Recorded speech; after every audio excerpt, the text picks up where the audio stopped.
Oh, hi YouTube family. So today we will talk briefly about how the multicellular organisms have been evolved from the unicellular ones.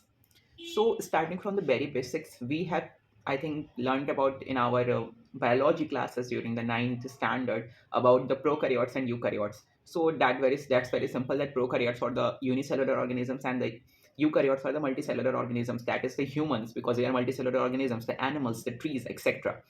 So basically क्या है कि जो prokaryotes हैं they are basically classified into two categories bacteria and archaea ठीक है and we know that every particular organism is having its own DNA okay so dna is basically helping us to identify that yes there are different species so likewise the bacteria and archaea are also having their own dna so what happens with the passage of time this prokaryotes or the unicellular microorganisms they are classified into bacteria and archaea so what happens bacteria host inside archaea and invading it uh, doesn't seems any kind of a disadvantage in that so bacteria host archaea so bacteria ने क्या किया bacteria ने time के साथ archaea के body के अंदर enter कर लिया and what happens when further studies were carried out then it has basically been found that there were two different DNAs in the multicells itself. This is basically the eukaryotes. So two different DNAs that basically means what? That simply means two different species. Like one is bacteria, bacteria का खुद का DNA होगा and archaea का भी खुद का DNA होगा.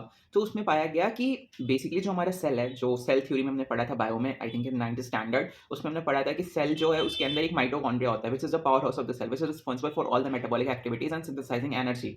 So that mitochondria is basically bacteria that has been hosted inside archaea, and archaea is that entire cell. So it's simple. Like you can say that this is say this is you say this is what this is archaea which is having its own DNA, and this is what bacteria. Bacteria is also having his own DNA. So bacteria ने invade किया archaea को और इसके अंदर ही चला गया. अब ये इसके अंदर चला गया तो ये पूरा एक entire cell assembly बन गया. अब उसमें क्या है कि बैक्टीरिया का खुद का डीएनए और आर्की का भी खुद का डीएनए यानी कि two different DNA inside the same cell. तो ऐसा it has been basically been found later on that it's the mitochondria is basically the bacteria only which has hosted archaea और जो आर्की था वो कंप्लीट इंटायर सेल था and that leads to the evolution of the eukaryote cell. So this is all about today's lecture. Stay tuned for more such videos and bye bye.